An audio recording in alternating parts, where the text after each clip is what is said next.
उड़ीसा में एक भक्त हुए, चैतन्य महाप्रभु के परम भक्त। बहुत ध्यान से सुनना। तो वे एक बार कथा कह रहे थे व्यास मंच पर बैठ करके, और श्री महाप्रभु चैतन्य महाप्रभु सामने बैठ करके कथा सुन रहे थे। तो कथा में ध्रुव चरित्र आया, और ध्रुव चरित्र सुनाते हुए उन्होंने कहा कि ध्रुव जी के हृदय से जैसे ही भगवान अंतर ध्यान हुए, भगवान व्याकुल हो गए। ध्रुव जी की व्याकुलता का जैसे वर्णन किया तो सामने बैठे चैतन्य महाप्रभु को पता नहीं क्या लगा, उनको स्वयं में ही ध्रुव का आभास होने लगा, और वो ध्रुव के भांति ऐसे खोजने लगे, हे नाथ आप कहां चले गए, हे नाथ आप कहां। महाप्रभु जी कथा सुनते सुनते उस कथा में ही रम गए, और ढूंढते ढूंढते महाप्रभु जी ने पृथ्वी को खोद दिया। तभी खोदते खोदते भीतर से ठाकुर जी का एक त्रिभंग ललित स्वरूप महाप्रभु जी के हाथ में आ गया। महाप्रभु जी ने हृदय से लगाया। जब भावावेश कम हुआ तब उन्हीं ठाकुर जी को वो जो व्यास जी थे महाप्रभु जी के शिष्य, उनको प्रदान किया, और उनका नाम रखा श्री गोपीनाथ। क्या नाम रखा? गोपीनाथ। जो व्यास जी कथा कर रहे थे उन्होंने अपने यहां गोपीनाथ जी को विराजमान कर लिया। कुछ समय बाद खबर आई व्यास जी के पास कि श्री चैतन्य महाप्रभु जगन्नाथ प्रभु में लीन हो गए, और ये खबर सुनकर के वो टूट गए।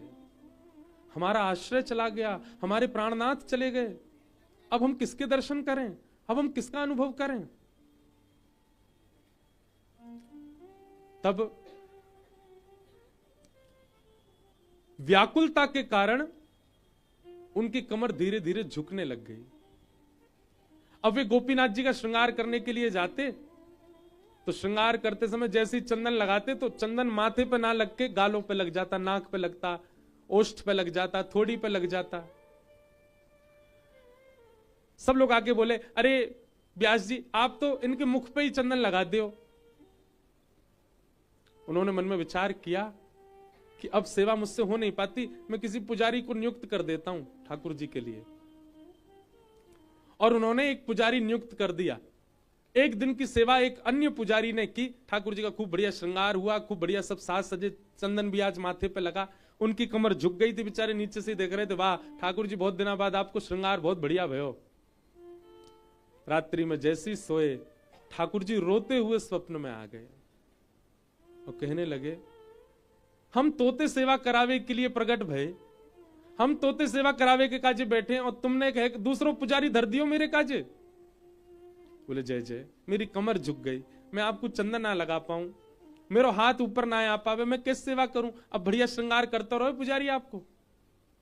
ठाकुर जी बोले मोए ना पतो, चाहे नाक पे लगाओ, चाहे ठोड़ी पे लगाओ, चाहे मुंह पे लगाओ, चंदन चाहे जहां लगाओ, श्रृंगार आप ही करोगे।